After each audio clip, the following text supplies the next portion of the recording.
नमस्कार, राष्ट्रहित में आप सभी का स्वागत है। मैं हूं विनय आपके साथ। राष्ट्रहित के बारे में सरकार ने भी यह कह दिया है कि राष्ट्रहित के लिए कार्यक्रम आधे घंटे का हर टीवी चैनलों पर चलना चाहिए, लेकिन यहां पर के न्यूज इंडिया 1 घंटे का राष्ट्रहित कार्यक्रम करता है। और राष्ट्रहित में आज हम महिलाओं के हित के बारे में बात करने जा रहे हैं, क्योंकि जब महिलाओं को उनका अधिकार मिलेगा, महिलाओं को उनका हक मिलेगा, तो राष्ट्र का एक सही निर्माण होगा। राष्ट्र हित की तभी बात होगी।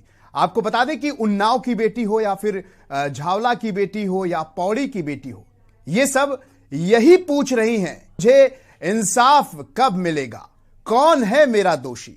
अब इस देश की सरकार, सिस्टम, राजनेताओं से खुद के लिए ये इंसाफ मांग रही हैं। अब ये बेटियां तो इस दुनिया में नहीं रही, लेकिन इनकी आत्मा आज भी यही कह रही है कि आखिर मेरे साथ हुए ये जघन्य कांड का दोषी आजाद क्यों है। आजाद हिंदुस्तान में सभी को अपनी बात रखने और न्याय पाने का अधिकार है, लेकिन जब देश की सर्वोच्च अदालत से भी न्याय न मिले तो इंसाफ के लिए जाएं तो जाए कहां। हाल ही में देश की सबसे बड़ी अदालत ने उत्तराखंड के छावला रेप केस में 10 साल बाद तीनों दोषियों को बड़ी राहत देते हुए रिहा कर दिया। अब ऐसे में सवाल उठता है कि अगर तीनों दोषी रिहा हो गए तो छावला की जो अनामिका है, उसके साथ ये हैवानियत किसने की थी? अनामिका के दोषी कौन है? सवाल यह भी है कि अगर आरोपी निर्दोष थे तो फिर उन्हें इतने साल तक जेल में क्यों रखा गया? आखिर वो बेकसूर हैं तो फिर उन्हें बिना किए अपराध की सजा क्यों भुगतनी पड़ी? यही तक बात सीमित नहीं है। पौड़ी की एक बेटी अंकिता भी अनामिका की तरह हैवानियत की भेंट चढ़ गई। पुलिस जांच पड़ताल कर रही है। वहीं गुजरात की अगर बात करें तो आपको याद होगा कि चर्चित बिल्किस बानो के सामूहिक दुष्कर्म, जिसमें 11 लोग दोषी थे, उन्हें भी रिहा कर दिया गया। और अभी हाल में ही ताजा मामला उन्नाव का ही आप ले लीजिए। उन्नाव के सदर कोतवाली क्षेत्र के एक गांव निवासी छात्रा का शव जो है गुरुवार शाम को उसके ही घर के आंगन में फर्श पर पड़ा मिला।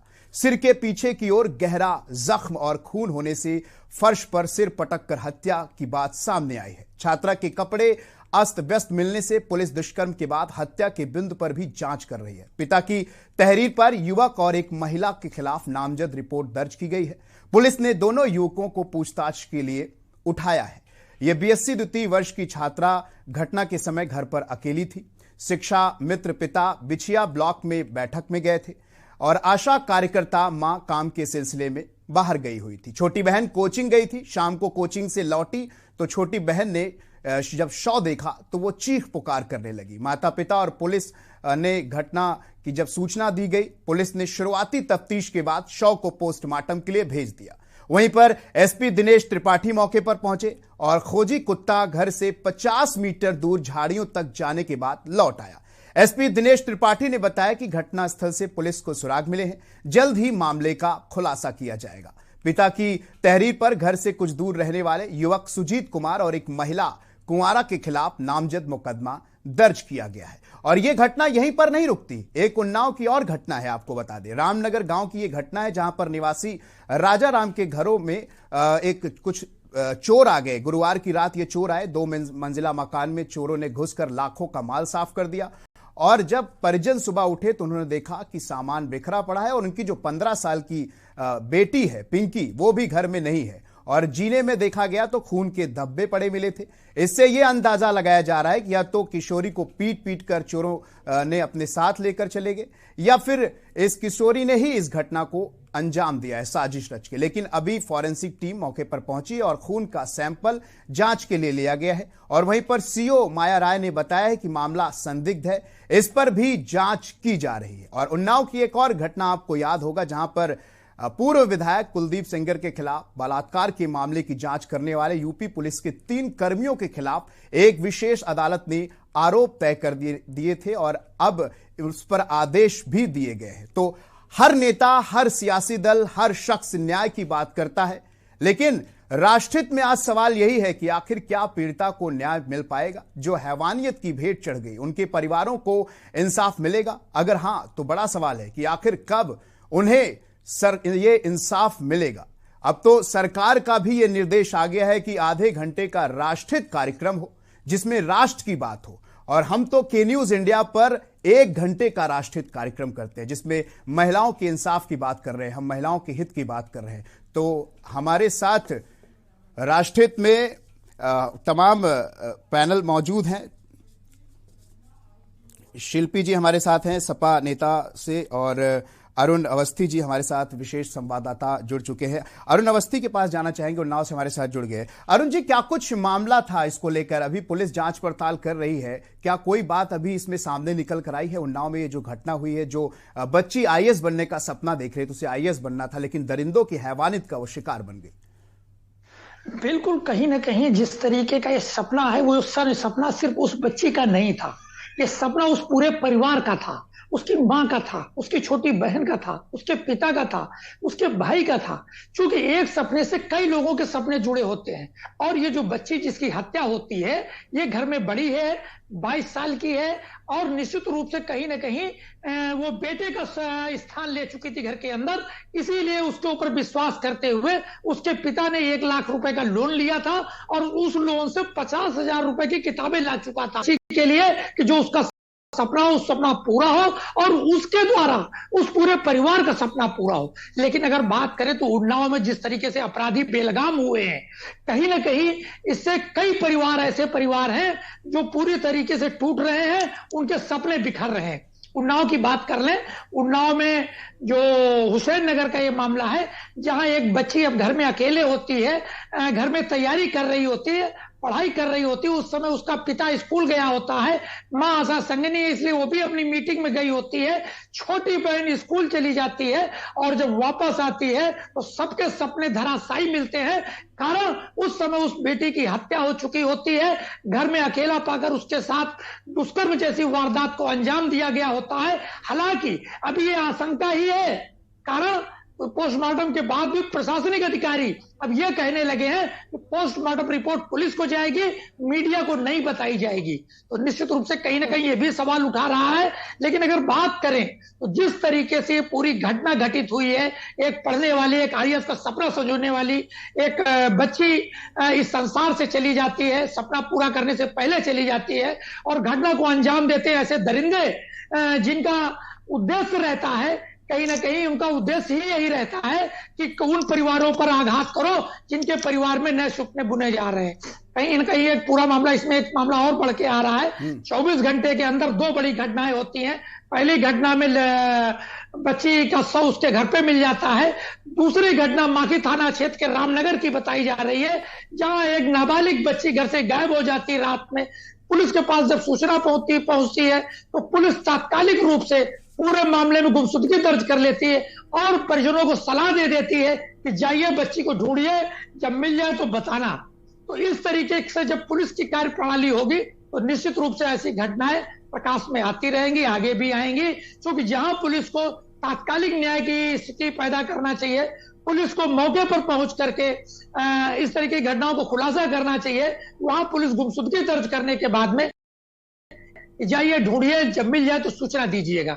इस तरीके के 2 मामले उन्नाव के हैं। हाँ, एक मामला और भी है जो दिल्ली कोर्ट से जुड़ा हुआ है, जो कुलदीप सेंगर से जुड़ा हुआ है। उसमें 3 पुलिसकर्मियों पर अब आगे का मामला चलाने के लिए कोर्ट ने निर्देशित किया है। इस तरीके से अगर बात करें तो उन्नाव का नाम ही अब सिर्फ जो लिया जा रहा है वो कहीं ना कहीं शर्मिंदा कर रहा है। अरुण जी, अगर बात करें तो अभी 2 आरोपियों को भी, एक महिला और एक पुरुष को भी इसमें शायद नामजद रिपोर्ट पिता की तरफ से दी गई थी, और इस पे उनसे पूछताछ की जा रही है। क्या कुछ इसको लेकर आपके पास जानकारी है? जो ये बच्ची, जो बीएससी सेकेंड ईयर की जो छात्रा थी जिसकी मौत हुई है, उसको लेकर। बिल्कुल, 2 इसमें आरोपी नामजद किए गए थे, जिसमें एक महिला है और एक पड़ोसी युवक है। इनको नामजद किया गया था। हालांकि पुलिस ये नहीं कह रही कि उनको हिरासत में लिया गया है या किसी तरीके से पूछताछ की जा रही है। लेकिन जो हमारे सूत्र वो बता रहे हैं कि दोनों ही जो नामजद महिला और पुरुष है, ये पुलिस की हिरासत में और पुलिस की पूछताछ के बिंदुओं में है। यहां तक भी है, सूत्र तो यहां तक बता रहे हैं कुछ अन्य युवक भी पुलिस की हिरासत में है, उनसे भी पुलिस पूछताछ कर रही है। लेकिन अगर तात्कालिक बात करें तो अभी पोस्टमार्टम से जैसे ही बच्ची का शव निकाला गया, उसके बाद परिजनों ने मुख्य मार्ग जाम कर दिया है। मुख्य मार्ग पर बच्ची की मां बैठ जाती है और न्याय मांगती है, कहती है हमारे सपने को अब कौन पूरा करेगा, आखिर वो सपना से दूसरों को क्या दिक्कत है जिन्होंने इतनी बड़ी घटना को अंजाम दे दिया, आखिर इसका खुलासा कब होगा। इस तरीके के सवाल उठाते हुए बीच सड़क पर धरने पर बैठी है अपने परिजनों के साथ में, पिता भी धरने पर है, छोटी बहन भी धरने पर है। हालांकि पुलिस प्रशासन ये चाह रहा है कि जल्दी से इसका पोस्टमार्टम के बाद में अंतिम संस्कार हो जाए। हालांकि पुलिस के अधिकारी जो है वो इस तरीके का परिजनों को आश्वस्त कर रहे हैं कि जल्द इसका खुलासा होगा और जो भी अपराधी होंगे उनको बख्शा नहीं जाएगा। बिल्कुल अरुण जी, आपके पास आएंगे, अभी और भी तमाम जानकारी लेंगे। हमारे साथ शिल्पी चौधरी जी हैं सपा से।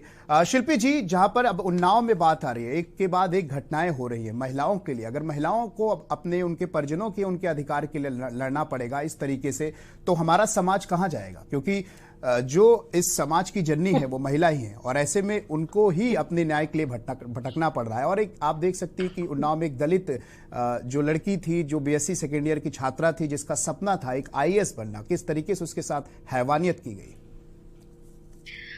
मुझे माफ करिएगा, आप लगातार जब बात कर रहे थे और मुझे हंसी आ रही थी। मुझे हंसी इसलिए आ रही थी कि अभी भारतीय जनता पार्टी की जो प्रवक्ता हैं, ये भी बहुत आक्रामक तरीके से अपनी पार्टी का बचाव करेंगी और ये शर्मनाक व्यवहार है इस पूरी भारतीय जनता पार्टी का, इसके नेताओं का, इसके प्रवक्ताओं का हमेशा से।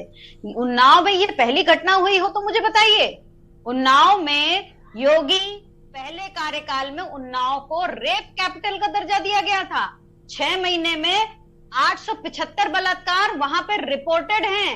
इतना बड़ा योगदान, इतना बड़ा अचीवमेंट, उसके बारे में योगी सरकार नहीं बात करती है। उसके बारे में ना उसकी प्रवक्ता बात करेंगी, ना कोई और बात करेगा। क्या कहूं मैं इन लोगों से? इनको शर्म नहीं आती और ये कहते हैं कि जनता ने इनको प्रचंड बहुमत देकर बुलाया है। मुझे तो आज लग रहा है कि उत्तर प्रदेश में स्त्री होना ही गुनाह हो गया है और दलितों को लेकर ये कोई पहली घटना है। मेरे ऊपर मुकदमा लिखा गया है जब उन्नाव की बेटी को कुलदीप सिंह सेंगर के अलावा जो दूसरी लड़की थी, जो अपनी पेशी पर आई थी, जो बलात्कार पीड़ित थी, उसके अपराधियों ने उसके ऊपर मिट्टी का तेल डालकर उसको आग लगा दी और वो लड़की 24 घंटा भी नहीं जिंदा रह पाई और वो अल्टीमेटली मरी थी, जल के मरी थी। और ये भारतीय जनता पार्टी के नकारे लोग, निकम्मे और चरित्रहीन लोग कुछ नहीं कर पाए थे। उसमें भी मेरे ऊपर मुकदमा लिखा गया था और आप लोग कहते हैं कि विपक्ष क्या करता है?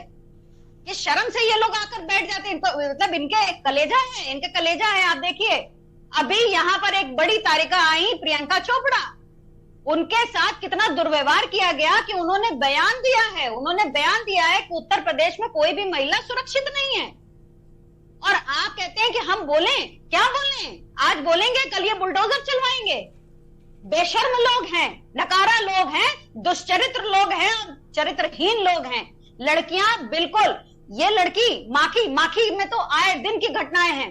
माखी में 1.5 साल पहले 3 दलित बच्चियों को बलात्कार के बाद गला बांध करके तालाब में डुबोया गया, जिसमें से 2 लड़कियां मर गईं और जब हम लोग पहुंचे थे तो पूरे परिवार को गायब कर दिया गया था। परिवार की जो बच्चियों की दादी थी वो कह रही थी कि मेरा बेटा, मेरा पोता कहाँ है, मुझे पता ही नहीं है। लड़की की माँ कह रही थी कि मेरी 2 लड़कियां मर चुकी हैं, मेरी एक भतीजी जो उनके साथ थी वो बच्ची जिंदा मरने की हालत में है, अस्पताल में पड़ी है और मेरे परिवार के लोगों को गायब कर दिया गया। पुलिस मेरे ऊपर दबाव बना रही है। इस तरीके की अराजकता योगी के प्रथम शासनकाल से लेके अब तक चलती आ रही है और ये मनाते हैं स्वर्णिम 6 महीने, हमारी सरकार की उपलब्धियां 100 पूरे दिन। बिल्कुल क्या बिल्कुल बोले हम लोग? बिल्कुल शिल्पी जी, आपका जवाब लेंगे हम कंचन द्विवेदी जी से। कंचन द्विवेदी जी, महिलाओं की सुरक्षा को लेकर बड़ा सवाल उठाया गया है कि महिलाएं सुरक्षित नहीं है, उनको इंसाफ नहीं मिल रहा, उसमें कोताही होती है, आए दिन ऐसी घटनाएं लगातार हो रही है। उन्नाव तो पूरा गढ़ बन चुका है, क्या कहेंगे आप? हाँ जी विजय जी, ये बहुत ही दर्दनाक घटना है। मैं बिल्कुल कहूंगी ये बहुत ही बुरा है और ये अच्छा नहीं हुआ है। बाकी एक बात मैं जरूर कहूंगी कि ये मैं नहीं कह सकती कि वो बेटी दोबारा आ सकती है या उसके साथ जो हुआ वो मैं बिल्कुल डिफाइन नहीं करूंगी। ये समाजवादी पार्टी की तरफ से जो भी प्रवक्ता कह रही थी उनको गलतफहमी है, क्योंकि जो जैसा होता है उसे लगता है वो सामने वाला भी वैसा ही होगा। फिर आ गई आप व्यक्तिगत होने पे, फिर आप व्यक्तिगत होने लगी। अपनी बात का जवाब दीजिए वरना मैं बताऊंगी कि आप लोग क्या हैं। आपके पास जवाब नहीं है, व्यक्तिगत ना होइए। मैंने आपको नहीं कहा, मैंने आपकी पूरी पार्टी नेताओं प्रवक्ताओं को बोला है। व्यक्तिगत होने की जरूरत नहीं है आपको। आपको मैंने कहा बलात्कारी, आप मुझे बलात्कारी बता रही हैं। आपके शासन में मैंने आंकड़े दिए हैं, एनसीआरबी के डेटे हैं। कंचन जी देखिए, विपक्ष तो सवाल पूछेगा ना, विपक्ष तो सवाल पूछेगा ना, आप उसका जवाब दीजिए। अगर विपक्ष सवाल पूछ रहा है तो उसका जवाब दीजिए। अगर आप विपक्ष में होंगे तो आप भी सवाल करेंगे, आप उसका जवाब दीजिए, आप उनको उनके प्रश्नों का जवाब दे दीजिए। वो मेरे आने के पहले से ही ये तय कर चुकी थी कि जैसे वो बोलती हैं, जब उनके शासनकाल में बिल्कुल शर्म नहीं आती होगी उन लोगों को। मैं तो कहूंगी मुझे बहुत शर्म आती है। आपका चल रहा है, शर्म आती है। कहाँ शर्म आ रही है? आप तो मेरे ऊपर डिबेट करने लग गई हैं कि जब अखिलेश यादव के शासनकाल में 7,000 से ज्यादा रेप के केसेस होते हैं, आंकड़े होते हैं, मुझे शर्म आती है, मुझे शर्म आती है। ठीक है, शिल्पी जी कंचन जी जवाब दीजिए, कंचन जी जवाब दीजिए। ये जो घटनाएं हो रही हैं इसको जल्द से जल्द क्या कुछ प्रशासन की तरफ से चल रहा है, इसको लेकर क्या संज्ञान लिया अभी तक, कब तक ये चीजें हो जाएंगी, इसको लेकर आप बताइए। डेटा दे दीजिए। देखिए मैं यहाँ पर मैं डेटा ही बता रही हूँ, 7,000। अरे वाह, क्या बात है। एक सेकंड रुक जाइए, या तो कहिए कि आपको बोलना ही है तो फिर कोई दिक्कत नहीं है। मैं तो बोलूंगी, बोलना बंद। अगर आपको जवाब नहीं चाहिए तो बोलना बंद नहीं, ठीक है। विजय जी आपको जवाब चाहिए क्योंकि शिल्पी जी को जवाब नहीं, इनको नहीं शिल्पी जी नहीं बोलेंगे, आप जवाब दीजिए। शिल्पी जी नहीं बोलेंगे, और भी लोग हमारे साथ हैं, हमारे साथ ताहिरा जी हैं, रचना जी हैं, उनके पास भी जाना है, आप बोलिए। आपने भारतीय जनता पार्टी को बेवजह बुलाया है, आपको इल्जाम ही लगवाने थे तो आप नहीं आप वो सवाल पूछ रही है, कैसी बात कर रहे हैं कंचन जी, वो सवाल पूछ रहे हैं, आप जवाब दीजिए। ठीक है, अगर उन्होंने बीच में बोला, मैं कह रहा हूँ ना, आप नहीं बोलेंगे, आप जवाब दीजिए। पहले ही उन्होंने बोल दिया कि मैं यहाँ पर बचाव करूंगी, और जबकि मैंने बचाव नहीं किया। मैं किस वजह, भारतीय जनता पार्टी इस किरदार में होती ही नहीं है कि वो बचाव करे अपने कारनामों पर। अगर कोई गलती हो रही है तो उसे सुधारने के लिए सबसे पहले वो यही कहती है कि हाँ ये गलत है और हम इसे सुधारेंगे। ये समाजवादी पार्टी नहीं है, इनको लगता है कि जैसा हम करते हैं वैसे ही सब करते होंगे, इसीलिए वो होता ऐसा है ना कि हम जैसा चश्मा पहन लेते। चलिए कंचन जी, दलगत राजनीति करने से कोई मतलब नहीं है, यहाँ महिलाओं के हित की बात हो रही है। बिल्कुल, इसीलिए मैं बहुत ही इस विषय में कहूंगी ये बहुत ही दर्दनाक घटना है और यहाँ लड़ने की आवश्यकता नहीं है, और यहाँ ऐसे एक दूसरे पर बहस करने की भी आवश्यकता नहीं है। यहाँ पर मैं कहूंगी कि ये जो भी घटना, पहले तो घटनाक्रम ही तय नहीं हो रहा है कि किस प्रकार का घटनाक्रम है, कौन सी दुश्मनी है, किस क्रिया से कैसे कार्य हुए हैं और ये कैसे कंट्रोल नहीं हुआ और कैसे हो गया। ये सोचने जैसी बातें हैं, यहाँ इल्जाम लगाने जैसी कोई बातें नहीं है कि आप भारतीय जनता पार्टी पर टूट पड़ेंगी। ठीक है, आप विपक्ष में हैं, आपका हक है, लेकिन आप सुनिए तो कम से कम। आप बात ही नहीं करना चाहती, या तो फिर आप केवल कहना चाहती हैं, सुनना नहीं चाहती हैं। ठीक है कंचन जी, आएंगे आपके पास, आएंगे। अभी हमारे साथ एक दर्शक जुड़े हैं। कंचन जी आप एकदम ताने मार सकती हैं। कोई बात नहीं, हम जवाब आएंगे, और भी लोग पैनल में हैं मौजूद। ठीक है, अभी हमारे साथ एक दर्शन है, बाल मुकुंद ओझा जुड़ चुके हैं लखनऊ से। बहुत बहुत स्वागत है आपका के न्यूज इंडिया में, अपनी राय दीजिए। धन्यवाद जी विनय जी। जी जी पूछिए जी, आपका प्रश्न है, मैं उत्तर दूं। जी बताइए।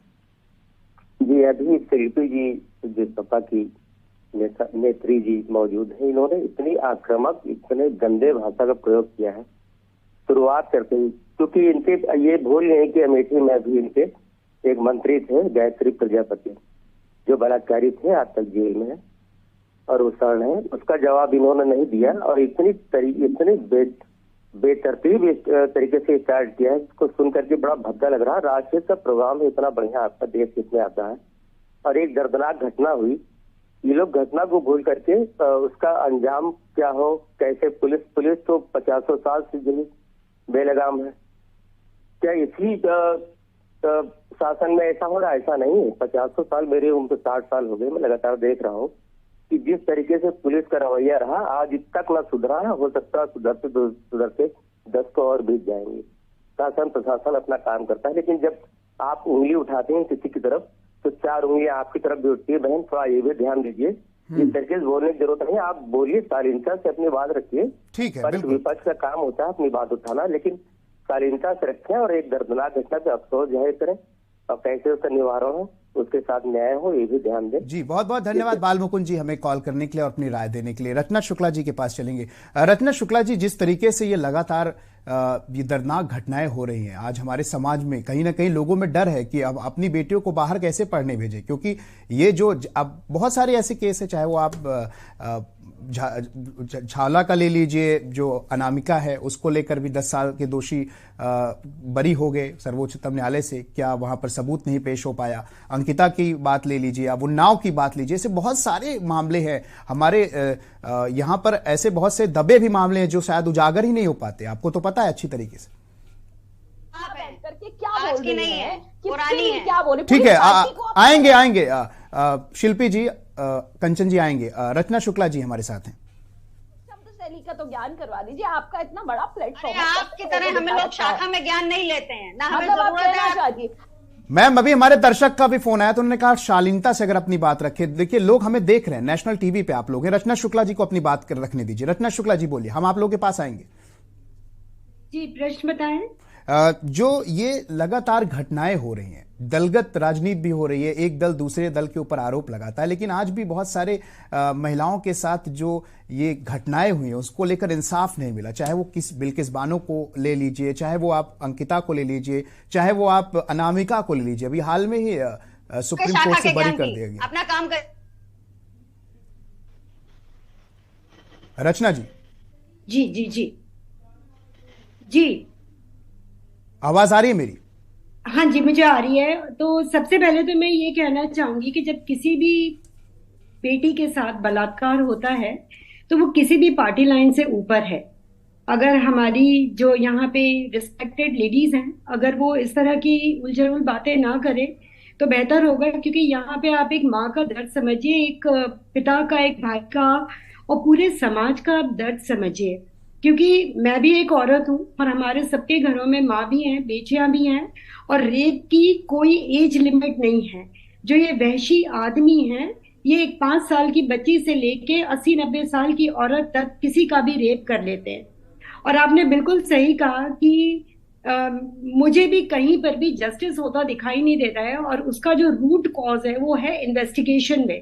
पुलिस की जो इन्वेस्टिगेशन होती है वो अमूमन इतनी वीक होती है, और उस चीज को मैनिपुलेट करना और उस चीज को अलग तरीके से लिखना जैसा कि एक्चुअली हुआ है, ये बहुत आसान होता है। क्योंकि ज्यादातर पिरामिड में जो लोग नीचे होते हैं, जो बेचारे अनपढ़ होते हैं, जो खेतों में काम कर रहे हैं, या जो थोड़े गरीब तबके को बिलोंग करते हैं, उनकी यहाँ की बेटियों के साथ इस तरह की वारदात ज्यादा होती है। और जब वो रोटी पीटती पुलिस के पास पहुंचती हैं तो ना ही उनको प्रॉपर मेडिकल ट्रीटमेंट के लिए ले जाया जाता है, ना ही उनकी इमीडिएट डायग्नोसिस होती है, ना ही उन्हें कोई ये बताने वाला है कि आप अपने कपड़े ना बदलें। बहुत सारी इस तरह की चीजें हैं जो अलग अलग लेयर्स पे, जिसपे हमें ध्यान देना बहुत जरूरी है। और जब तक हम इस फॉल्ट लाइन को खत्म नहीं करेंगे, और सबसे इम्पोर्टेंट तो मैं ये कहना चाहूंगी कि मैं वो एक ऐसा दिन देखना चाहती हूँ जब हमारे पार्लियामेंट में और हमारी स्टेट असेंबलीज में क्रिमिनल्स ना बैठे, तो फिर इस तरह की सामाजिक कुरीति को हम जड़ से हटाने की कोशिश कर सकते हैं। धन्यवाद। बिल्कुल रचना शुक्ला जी, आएंगे। तायरा जी आपके पास आएंगे, लेकिन अभी एक ब्रेक का वक्त हो चला है, तो राष्ट्रहित में अभी लेंगे ब्रेक। ब्रेक के बाद दोबारा हाजिर होंगे।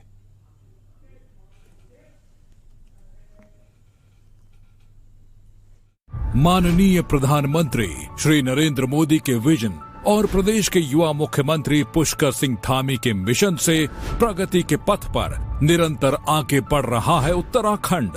रोजगार, शिक्षा, स्वास्थ्य, निवेश और भ्रष्टाचार मुक्त उत्तराखंड के सपने को साकार कर रही है उत्तराखंड सरकार।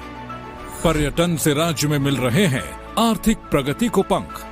उत्तराखंड के सीएम तक पहुंच रही जनता की आवाज। उत्तराखंड में बढ़ता निवेश बन रहा है विकास का मुख्य आधार। राज्य की जनता की सुनी मन की बात मिलने जा रहा है राज्य को मजबूत भू कानून का आधार। उत्तराखंड के वीर सैनिकों का हो रहा है सम्मान।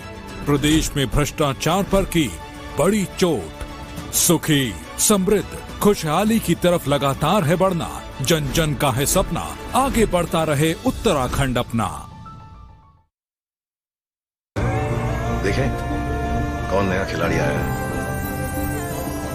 समझा देते हैं, प्यार से समझाएंगे।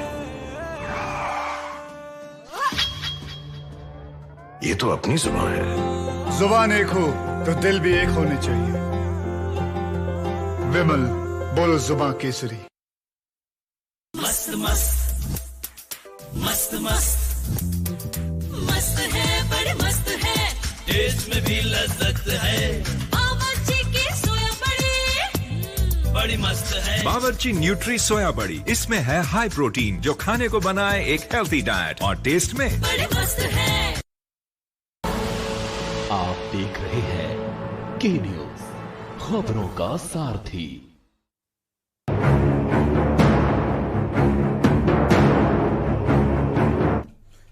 ब्रेक के बाद स्वागत है आप सभी का राष्ट्रहित में। राष्ट्रहित में आज हम बात कर रहे हैं उन्नाव में एक बीएससी सेकेंड ईयर की छात्रा जिसकी दर्दनाक हत्या कर दी गई, और आशंका यह भी जताई जा रही है कि इसका दुष्कर्म किया गया, उसके बाद हत्या किया गया, और इसको लेकर अभी जांच हो रही है और इसमें 2 लोगों को अभी उनसे पूछताछ भी की गई। आज इसी पर हम बात कर रहे हैं कि आईएएस का सपना देख रही थी वो बेटी जिसके साथ ये जघन्य अपराध हुआ है, जिसकी अब मौत हो चुकी है। हमारे साथ राष्ट्रहित में तमाम लोग मौजूद हैं और ताहिरा जी के पास जाना चाहूंगा। ताहिरा हसन जी, ताहिरा जी, सवाल मेरा ये है कि देश में हर जगह इस तरह की घटनाएं लगातार हो रही हैं, और ऐसे में एक बड़ा सवाल ये खड़ा होता है कि इंसाफ को लेकर परिजनों को भटकना पड़ता है पुलिस प्रशासन की तरफ। हर जगह किसी भी सरकार में ये चीजें थम नहीं रही हैं, लगातार ये चीजें हो रही हैं। इसको लेकर आप क्या कहना चाहेंगे? नहीं, देखिए, बहुत शर्मनाक है, और सभी महिलाओं को मुझे लगता है अपनी पार्टी लाइन से ऊपर उठकर ये जो महिलाओं के साथ जिस तरह की हिंसा हो रही है और जिस तरह से सेक्सुअल असॉल्ट बढ़ रहा है महिलाओं पर, उनकी अस्मिता पे प्रहार हो रहा है, वहां महिलाओं के साथ खड़े होना चाहिए।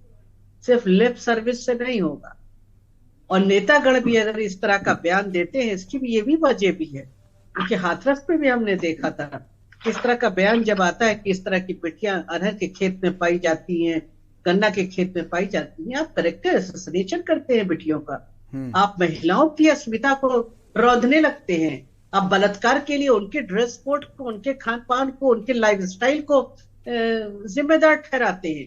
तो ये पेट्रार्की का भी यहाँ बहुत बड़ा एक रोल है जो डीप रूटेड है, उस मानसिकता का भी रोल है, और कानून का सही इम्प्लीमेंटेशन नहीं हो रहा है। अभी आप ही के चैनल पे अभी आपके जर्नलिस्ट बता रहे थे कि रिपोर्टर कि एक पुलिस वालों ने कहा जो बच्ची गायब हो गई थी उसके बारे में कहा जब मिल जाए तो आके बता देना ढूंढ के, यानी ये वो परिजन जो है वो ढूंढ के बताएंगे क्या? ये अगर रसूख वाले की बेटी होती तो क्या ऐसे ही वो पेश आते?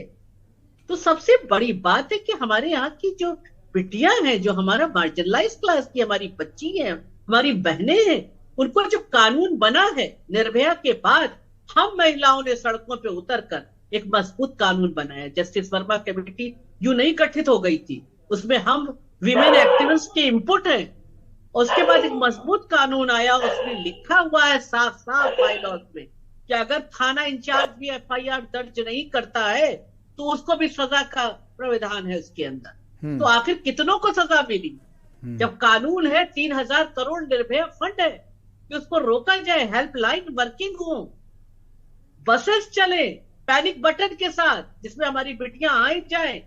तो आखिर बच्चियां जो सपना देख रही हैं, आगे पढ़ रही हैं, कुछ करना चाहती हैं, तो उनके सपनों को वही रौंद दिया जाता है।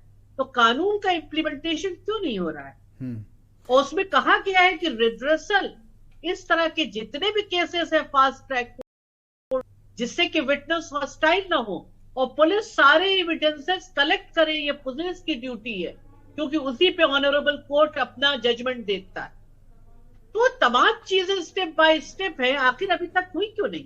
21st सेंचुरी में हम सिर्फ महिला की बात करते हैं कि हम उनको बड़ी इज्जत देते हैं, उनकी हमारे बड़ी रिस्पेक्ट है महिला की। आधी जमीन की यही रिस्पेक्ट है कि रोज हम खड़े बैठ के डिबेट करते हैं, रोज हमारे घर की बिटियों के साथ इस तरह का वारदात होती है, और सबसे ज्यादा शर्मनाक है कि हमारी मार्जिनलाइज क्लास की बिटियों के साथ होती। और वो पुलिस जहां पे जिस थाने से पुलिस लोग अफसर्स ने या जो भी थे वहां पे इंचार्ज, उन्होंने कहा कि ढूंढ के लाना तो बता देना, उसमें क्या एक्शन हुआ अभी तक?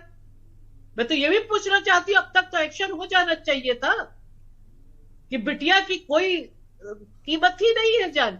बिल्कुल बिल्कुल बिल्कुल तायरा जी। सबसे बड़ी बात है कि कानून का इम्प्लीमेंटेशन तो होना चाहिए। तायरा जी, यहाँ पे एक तो और सवाल खड़ा होता है। देश का सर्वोच्च न्यायालय है, हम उसका सम्मान करते हैं, लेकिन सवाल यहाँ पर यह खड़ा होता है कि अगर पुलिस इन्वेस्टिगेशन की गई थी, अनामिका की अगर बात करें, उत्तराखंड की बेटी थी, आपको याद होगा, एक जिसमें 3 लोग दोषी हुए थे और उनको सजा भी हुई थी, लेकिन उसके बाद उन्हें बरी कर दिया गया। तो आखिर ये सवाल खड़ा होता है कि उनके दोषी कौन थे, वो दोषी कहाँ गए? उनको, जो दोषी थे, अगर वो बेगुनाह थे तो उनको क्यों दोष दिया गया? ये भी तो ताहिरा जी सवाल खड़ा होता है। मैं फिर से रिपीट करती हूँ कि निर्भया के बाद जस्टिस वर्मा कमेटी गठित हुई, जो कानून बना उसमें रेयरेस्ट टू रेयर कैटेगरी में जो केस आए हैं उनको आप कैसे वहां पे बरी होता है, ये मेरे समझ में नहीं आता। वो तो रेयरेस्ट टू रेयर में आ गया ना कि आपने टॉर्चर किया, आपने बलात्कार किया, आपने मार डाला, आपने फेंक दिया बिटिया को। क्या बच्ची को ये हक नहीं कि वो अपनी लाइवलीहुड को अर्न करे, वो बाहर जाके अर्न करे? उसको आप चार दीवारी में ढकेल रहे हैं। ये डोमेस्टिक वायलेंस एक्ट भी हमने लड़के पाया है। ये महिलाओं का संघर्ष नहीं थे। एक लंबे समय तक नेतागण यही कहते थे महिला सबसे सुरक्षित चार दीवारी में। ये तो हम लोगों का स्ट्रगल है महिलाओं का। सैल्यूट कीजिए कि हमने उनको मानने पर मजबूर किया कि नहीं, महिला प्रताड़ित चार दीवारी में भी होती। जितने कानून बने हैं महिलाओं के संघर्ष से बने। इसलिए मैं चाहती हूं कि जो महिलाएं पॉलिटिकल पार्टी में है, जरा पॉलिटिकल पार्टी से ऊपर उठ के बात करें। अगर महिला अस्मिता की बात करनी है तो पार्टी लाइन से ऊपर उठिए, उनकी डिग्निटी की बात कीजिए। जो कानून बना उसके इम्प्लीमेंटेशन के लिए आप भी खड़े हो जाइए, हेड ऑन लीजिए अपनी पार्टी के लोगों को और कहिए कि हमारी बेटियों के साथ रोज क्यों हो रहा है। बिल्कुल, मुझे लगता है जब तक ये नहीं होगा, जब तक कानून का इम्प्लीमेंटेशन नहीं होगा, जब तक नेतागण इस तरह की बातें महिलाओं की अस्मिता को रौंदते रहेंगे और बोलते रहेंगे, तब तक आप कैसे समझते हैं कानून का डर पैदा हो? इस तरह के लोग मसल और पावर और मनी पावर से निकल जाएंगे आगे, और फिर उसके बाद उससे भी बड़ा क्राइम करेंगे निकल के। तो सबसे बड़ी बात है कन्विक्शन रेट बढ़े, जो घट रहा। कन्विक्शन रेट बढ़ना चाहिए, 100% होना चाहिए। महिला के प्रति होने वाली हिंसा को किसी भी कीमत पर टॉलरेट नहीं किया जाता। बिल्कुल बिल्कुल। हमारे संवाददाता, विशेष संवाददाता अरुण अवस्थी भी हमारे साथ जुड़े, उनसे भी एक बार जानकारी लेते हैं। अरुण, अगर बात की जाए अभी तक के क्या कोई मामला इसमें सामने आया है? पुलिस की अभी भी क्या जांच चल रही है जिस BA सेकेंड ईयर की छात्रा की जिसकी मौत हुई है, और दूसरी तरफ जो 15 साल की किशोरी गायब हुई है, उसको लेकर अभी तक पुलिस ने कोई रिपोर्ट दर्ज की है? कोई कुछ पता चला है इसके बारे में? कुछ बताइए। बिल्कुल, जो माकी थाना क्षेत्र में जो 15 वर्षीय किशोरी बीती रात से गायब है, इसको लेकर के जब आज सुबह वो परिजन थाने पहुंचते हैं और ये बताते हैं कि हमारे दरवाजे पर एक पॉलीथीन में खून भरा हुआ पड़ा था और घर के अंदर भी खून की छींटें पड़ी हुई थी। इसके बाद में पुलिस के द्वारा गुमशुदगी दर्ज की गई है।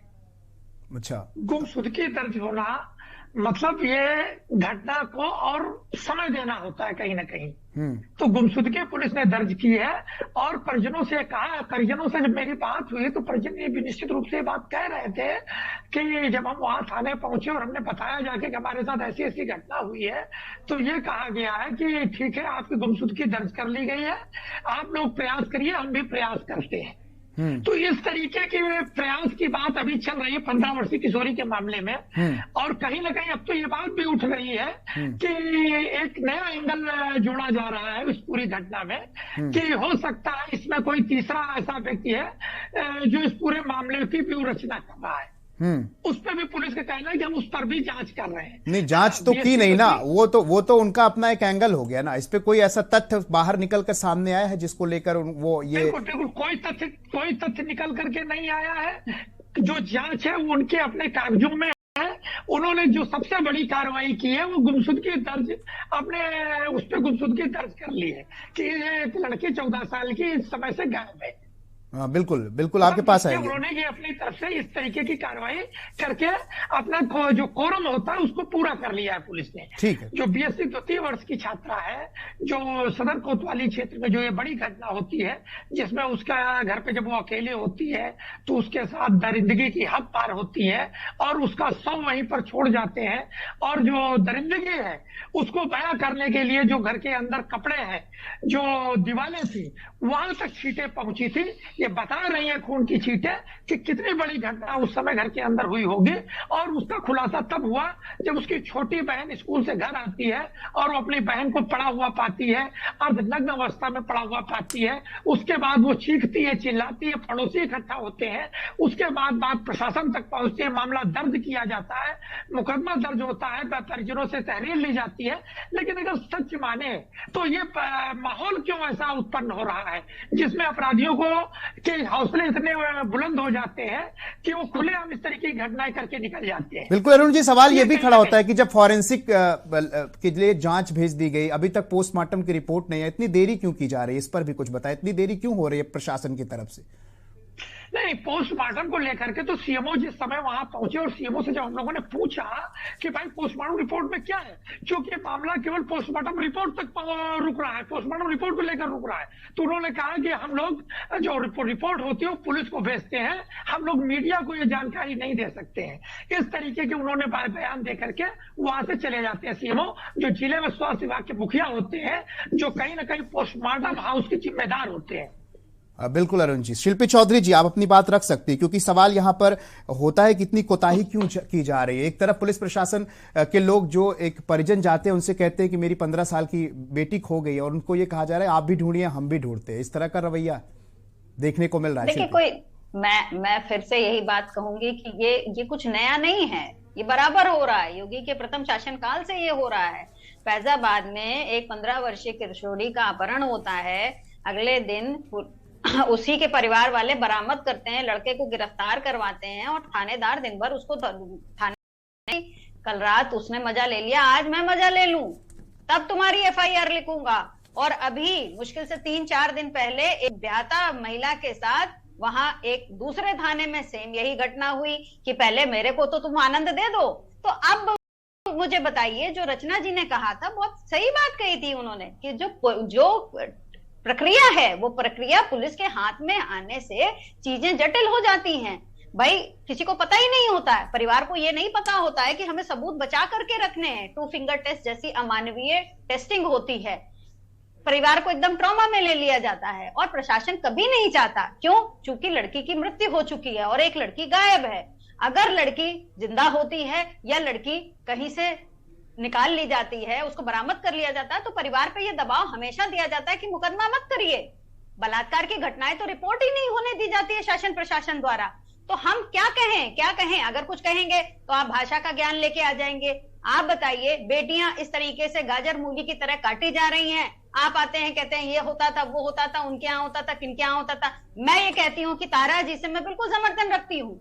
आज मैं जिस पार्टी में हूँ, अब मेरे इस ज्वाइनिंग के बाद मैं 2016 से समाजवादी पार्टी में हूँ, उसके बाद कोई घटना होती है तो मैं सबसे पहली महिला होंगी जो मैं मेरी पार्टी से त्याग पत्र दूंगी, चाहे मेरी पार्टी शासन में हो या ना हो।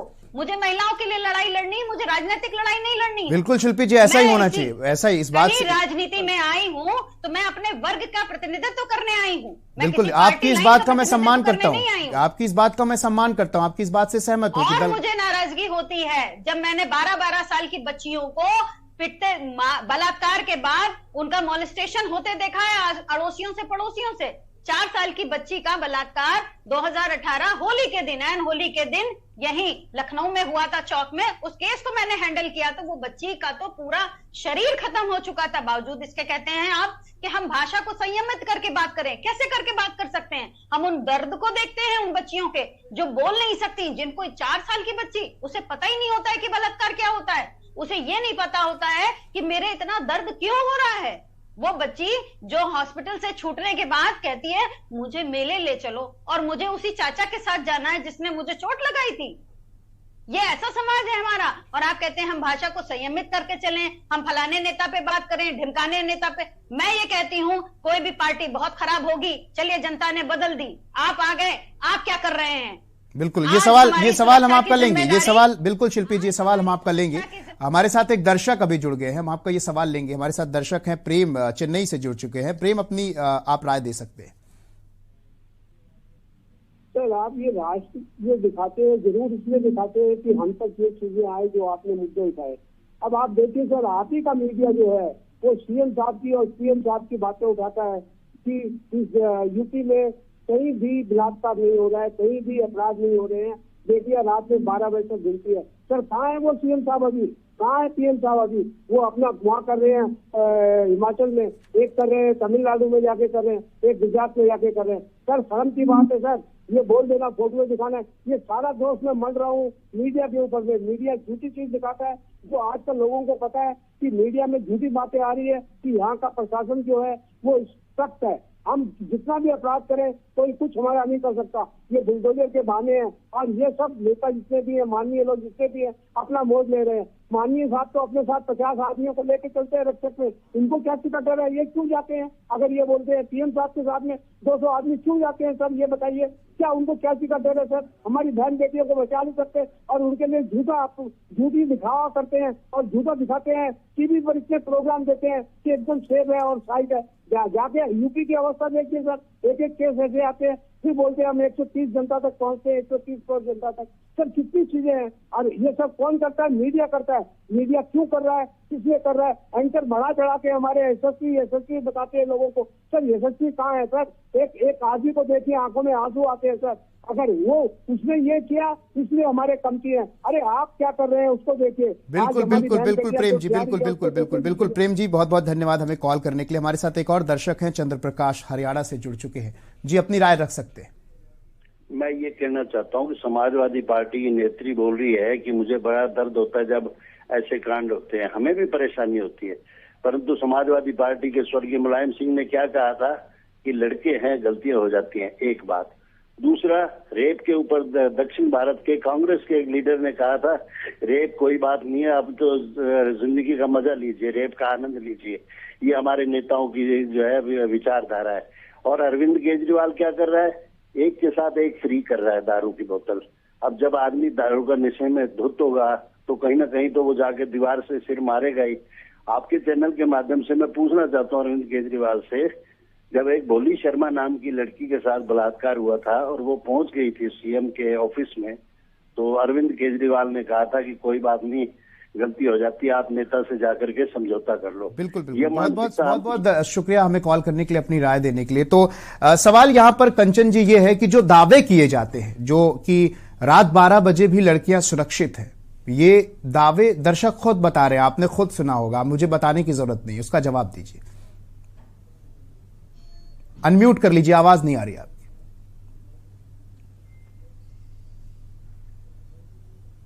मैं पहला फर्स्ट पॉइंट आपसे ये कहूंगी कि मेरे बीच में ये जो समाज सेविका बनकर के समाजवादी पार्टी की बैठी हुई हैं, ये बीच में टपा टपा ना करे जिससे कि मैं पूरी बात कर सकूं। मैं बन के नहीं बैठी हूं, मैं हूं, बहुत ही बन के नहीं बैठी हूं, मैं अपने लिए होंगी फिलहाल, मैं अपने लिए हूं और जो है आप अपने लिए हैं, तो व्यक्तिगत ना हो। मैंने आपको पहले भी कहा है, एक इनको सुनना नहीं है, इनको बस बक करनी है, इनको सुनना नहीं है।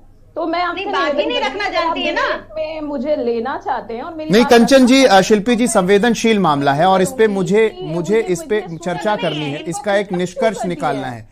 तो मेरे बीच में व्यक्तिगत होने की अगर कर रही है, मतलब मैं पार्टी ये व्यक्तिगत क्यों होती हो जाती है, ये मुझे ठीक है, आप अपनी बात रखिए, मैंने आपसे सवाल पूछा, आप अपनी बात रखिए, आप अपनी बात रखिए, वो नहीं बोल रही हैं, आप अपनी बात तो रखिए, पहले शुरू तो करिए अपनी बात, जवाब दीजिए दर्शक ने जो करती हूँ, शुरू ही नहीं करने दे रही है वो। बोलिए म्यूट कर दीजिएगा थोड़ी देर के लिए। नहीं वो नहीं बोल रही हैं, आप बोलिए, बाकी ये बाद में जो भी बोले अपने टर्न पर बोलिए।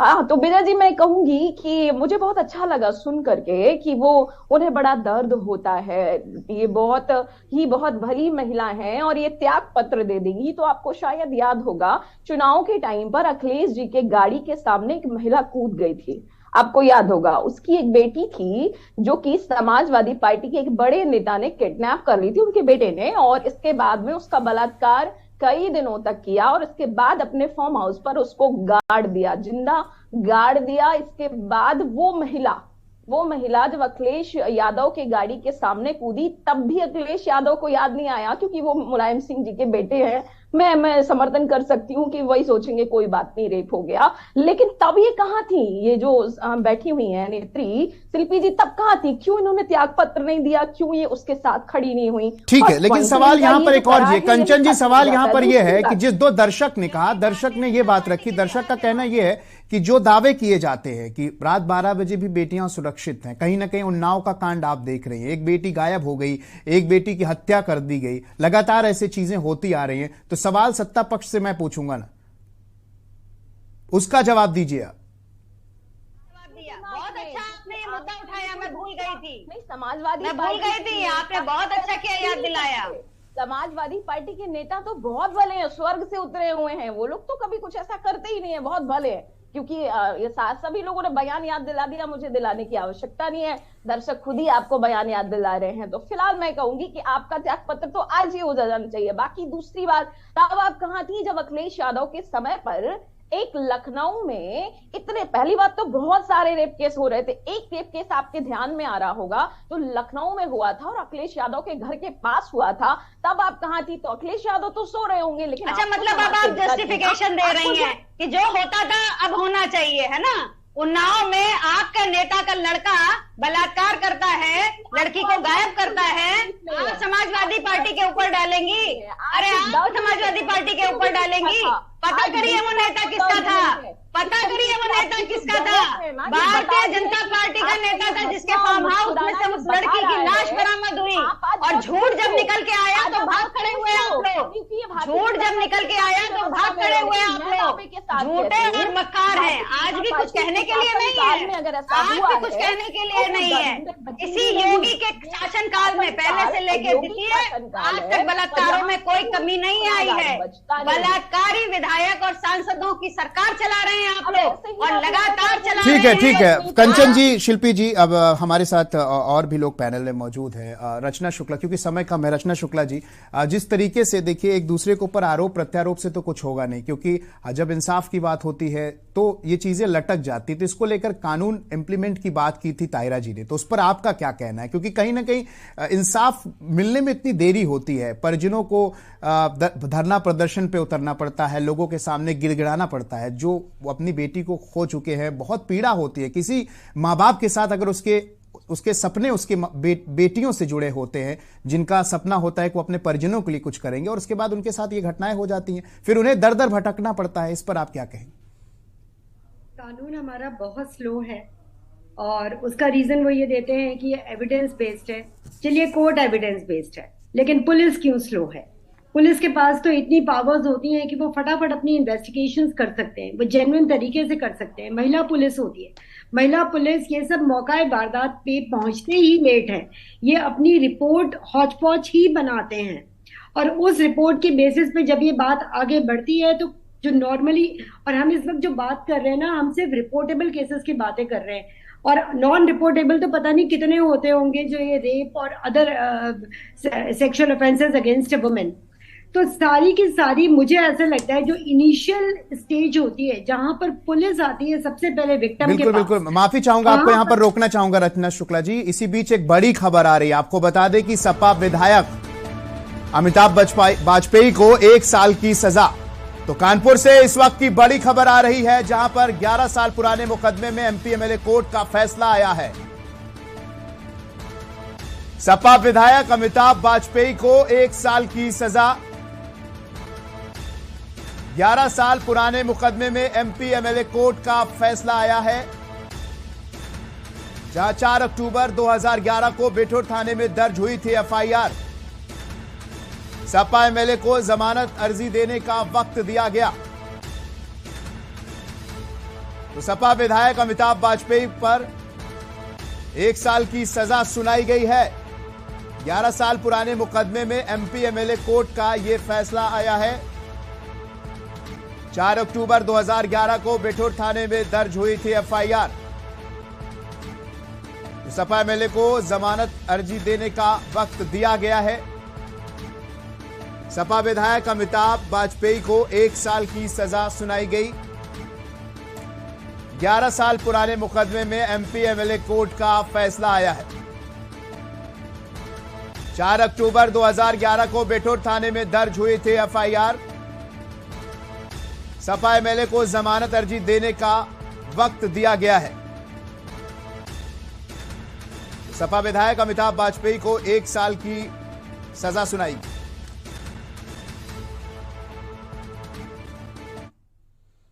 तो राष्ट्रहित में हम बात कर रहे हैं महिलाओं की हक की, उनके इंसाफ की, कि ये जो घटनाएं लगातार होती हैं दुष्कर्म की, हत्या की, और उसमें इतनी देरी क्यों लगती है इंसाफ मिलने में, पुलिस इन्वेस्टिगेशन में भी कमी पाई जाती है, जिसको लेकर तमाम चीजें सामने आती हैं। हमारे साथ पैनल में तमाम लोग मौजूद हैं और हमारे पास समय कम है, इसलिए मैं कम शब्दों में चाहूंगा रचना शुक्ला जी अपनी बात आप रखिए।